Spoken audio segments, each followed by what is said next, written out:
오늘 우리에게 주시는 말씀은 창세기 1장 9절에서 13절까지 말씀입니다. 제가 본문 말씀을 봉독해 드리겠습니다. 하나님이 이르시되 천하의 물이 한 곳으로 모이고 묻이 드러나라 하시니 그대로 되니라. 하나님이 묻을 땅이라 부르시고 모인 물을 바다라 부르시니 하나님이 보시기에 좋았더라. 하나님이 이르시되 땅은 풀과 씨 맺는 채소와 각기 종류대로 씨 가진 열매 맺는 나무를 내라 하시니 그대로 되어 땅의 풀과 각기 종류대로 씨 맺는 채소와 각기 종류대로 씨 가진 열매 맺는 나무를 내니 하나님이 보시기에 좋았더라. 저녁이 되고 아침이 되니 이는 셋째 날이니라. 아멘. 오늘 수요일 저녁은 주신 말씀 창세기 1장 9절에서 13절 말씀 갖고 요령으로 살려는 유혹에 맞서라 하는 제목으로 하나님의 말씀을 전하도록 하겠습니다. 제가 군대에 입대한 것이 1977년입니다. 12월에 입대를 해가지고 논산에서 기본 교육을 받은 뒤에 가평에 있는 제3야수교라고 운전교육대에 들어가서 12주 동안 후반기 교육을 받았습니다. 그러다 보니까 겨울이 지나고 3, 4월 되는 봄날에 자대를 배치받게 되었습니다. 훈련이 끝나고 자대 배치를 받아서 자대에 갔는데 한 일주일 지나서 그 부대의 고참 상병이 그 부대에 전입해 온 신병들에게 이런 얘기를 하는 거예요. 여러분들이 논산이나 후반기 교육을 통해서 FM으로 교육을 받았지만 군대 생활은 요령 있게 해야 된다. 그런 얘기를 하는 거예요. 요령으로 살아야 되고 꾀를 내서 살아야 된다. 처음에는 좀 혼란스러웠습니다. 군대에서 FM, 그 말은 모범이라는 뜻이고 영어로 얘기하면 필드 매뉴얼이라고 얘기합니다. 실제 야전에서 필드에서 어떻게 살아야 되는지 그 원리와 원칙, 기준을 가르치고 배우는 것이 FM이죠. 이렇게 해야 된다라고 배웠는데 실제 생활해야 되는 자대에 갔더니 그걸 따르지 말고 요령으로, 꾀로, 머리로 살아야 된다라고 얘기하는 거예요. 여러분, 오늘 현대를 살아가는 이 세상, 이 땅을 사는 사람들, 특히 크리스찬들에게까지 세상이 무언으로 강요하고 또 이야기하는 것이 이런 거 아닐까요? 너희들이 학교와 가정과 교회에서 어떻게 배웠든 세상에서는 꾀로 살아야 되고 요령으로 살아야 된다. 이것이 신앙생활하는 많은 사람들에게 아이러니하게도 숙제로 남아있는 것이 아닌가 그런 생각이 들어요. 하나님의 말씀대로 하나님이 가르치신 원칙과 원리와 기준대로 살아야 되는데 세상에 들어가면 그렇게 살지 말고 세상 방식으로 살아가라. 이 두 가지 사이에서 갈등을 일으키는 것이 크리스찬들의 일상이고 오늘을 사는 현대인들의 숙제가 아닌가. 이렇게 가치관이 혼란되고 요령으로 꾀로 살라고 강요하는 세상 속에서 살아가야 되는 우리 크리스찬들에게 하나님이 주시는 말씀은 어떤 말씀일까요? 그것이 오늘 본문 속에 담겨 있는데 여러분 먼저 9절 말씀 한번 주목해 보시기 바랍니다. 하나님이 이르시되 천하의 물이 한 곳으로 모이고 묻히 드러나라 하시니 그대로 되니라 그랬습니다.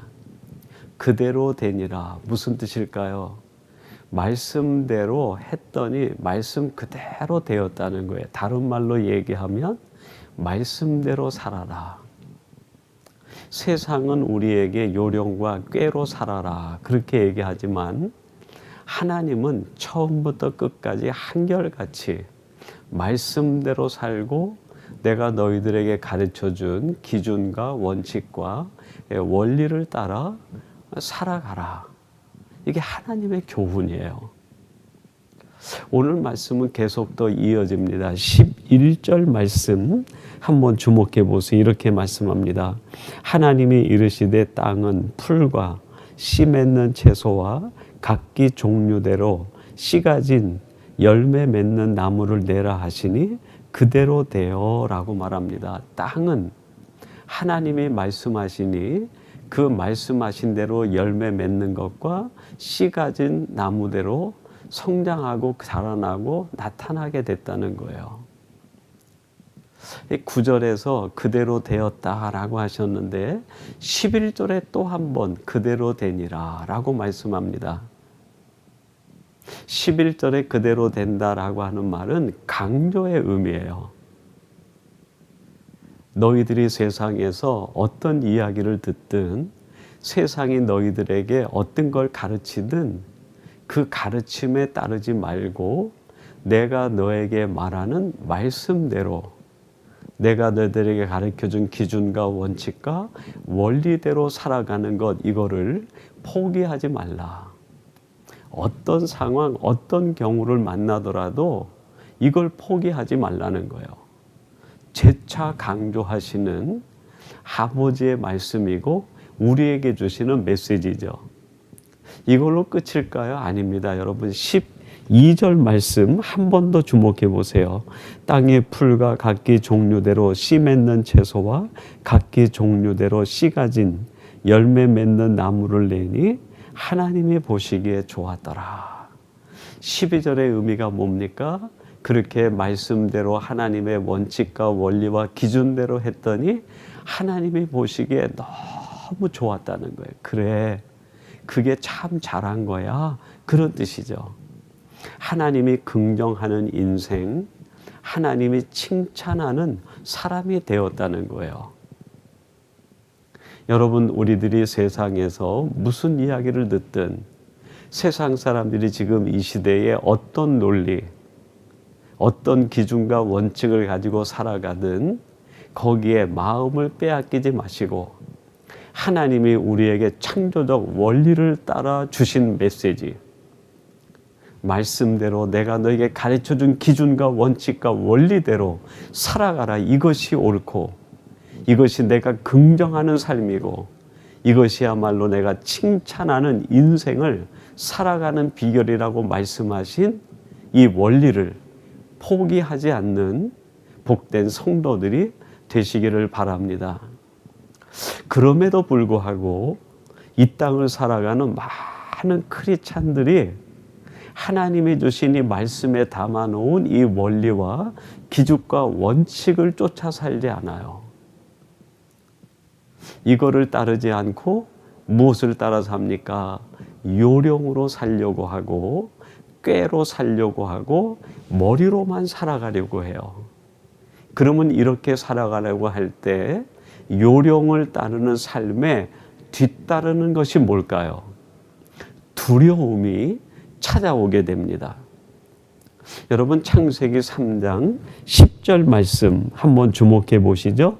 이르되 내가 동산에서 하나님의 소리를 듣고 내가 벗었으므로 두려워하여 숨었나이다. 하나님께서 아담과 하와를 지으시고 그들에게 처음 주신 말씀이 뭘까요?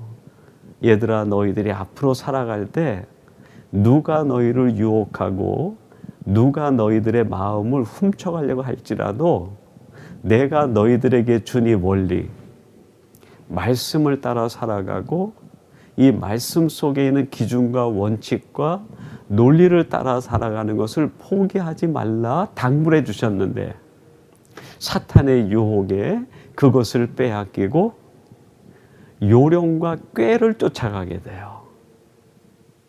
그러자 생기는 게 뭡니까? 두려움이 찾아온 거예요. 이들이 하나님이 먹지 말라 한 선악과를 따먹고 동산 수풀에 두려워 숨어 있을 때 하나님이 찾습니다. 아담아, 아담아, 내가 어디 있느냐. 그때 아담이 하나님 앞에 하는 말씀, 이야기가 그겁니다. 내가 두려워함으로 숨었나이다. 여러분이 두려움은 무엇으로부터 온 겁니까? 요령과 꾀로 살아갈 때 두려움이 찾아와요. 창세기 32장에 보면 야곱 얘기가 나옵니다. 이 야곱이 그 장자권의 축복을 받기 위해서 아버지를 속이고 형을 속이지 않습니까? 아마 이 야곱이 어린 시절부터 배운 것은 하나님의 말씀을 따라 하나님의 말씀 속에 담겨있는 원리와 기준과 원칙을 따라 살아라 하는 걸 배웠을 거예요.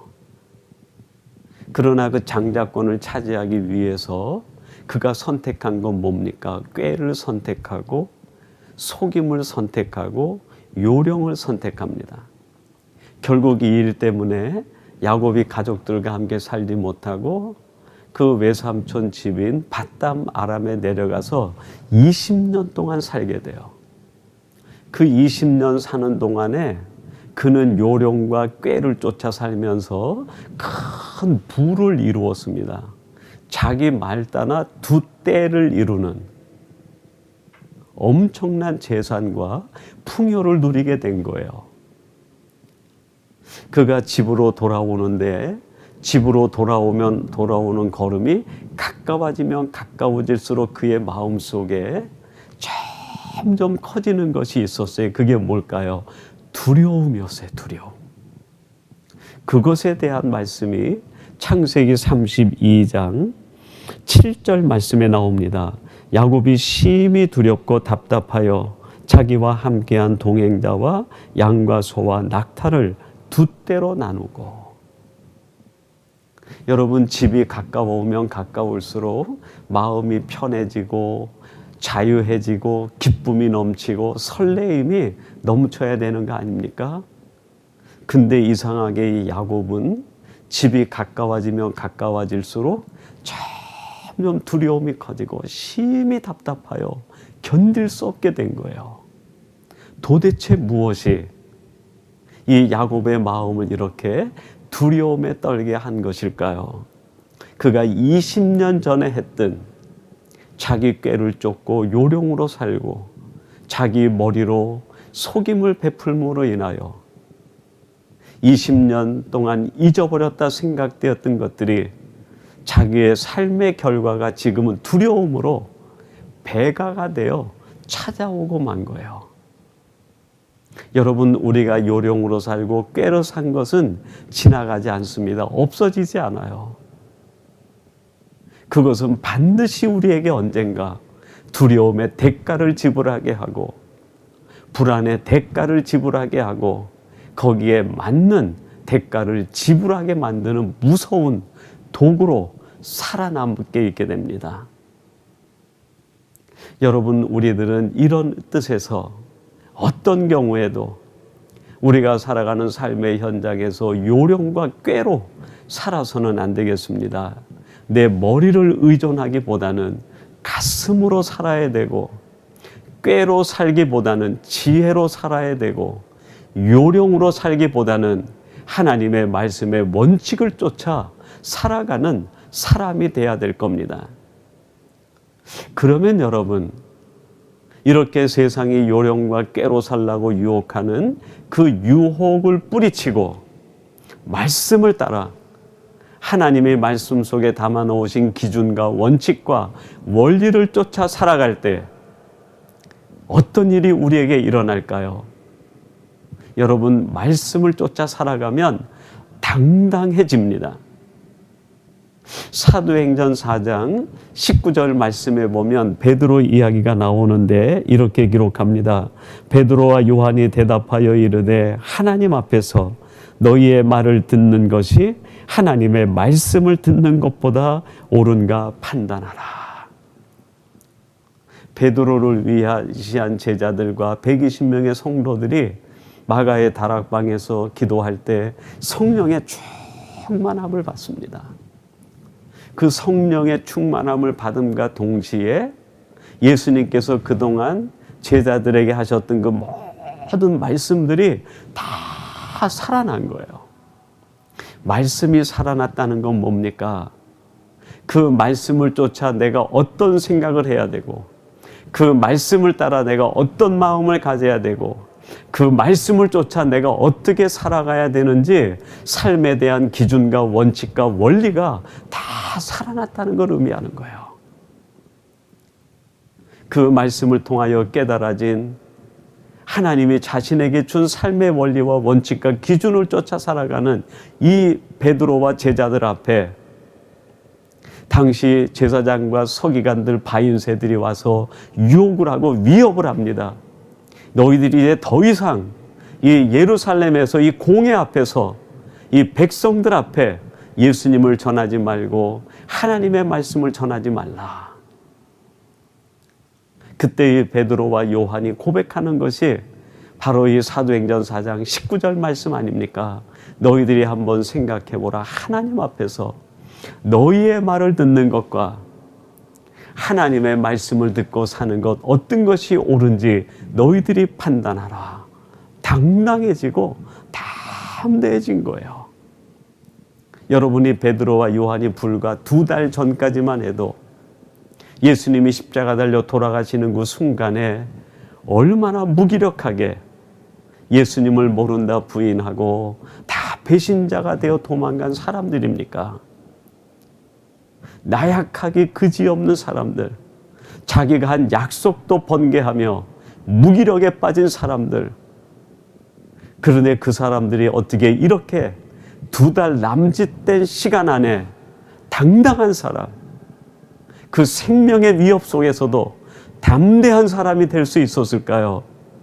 그들 안에 새로운 기준, 하나님의 말씀을 쫓아 살아가야 된다고 하는 이 분명한 고백이 되살아났기 때문에 그렇습니다. 이렇게 사도들의 이야기를 마지막 매듭 짓는 사도행전 28장 31절, 사도들의 모든 행적들을 지켜본 누가가 마지막에 이렇게 사도들의 삶을 결론 짓습니다.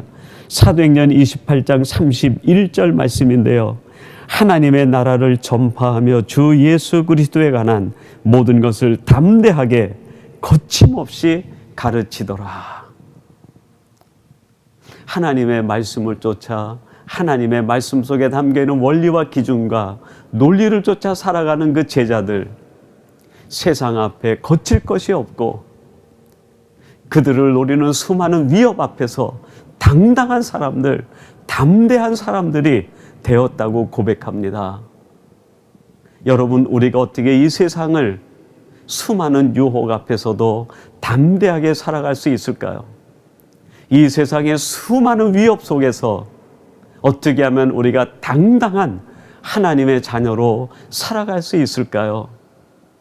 여러분, 그 비결은 하나님의 말씀을 마음에 새기고 말씀 속에 담겨있는 원리, 그 말씀 속에 있는 원칙, 그 말씀의 기준과 논리를 쫓아 살아갈 때 세상이 감당할 수 없는 담대한 사람, 당당한 크리스찬이 될 줄로 믿습니다.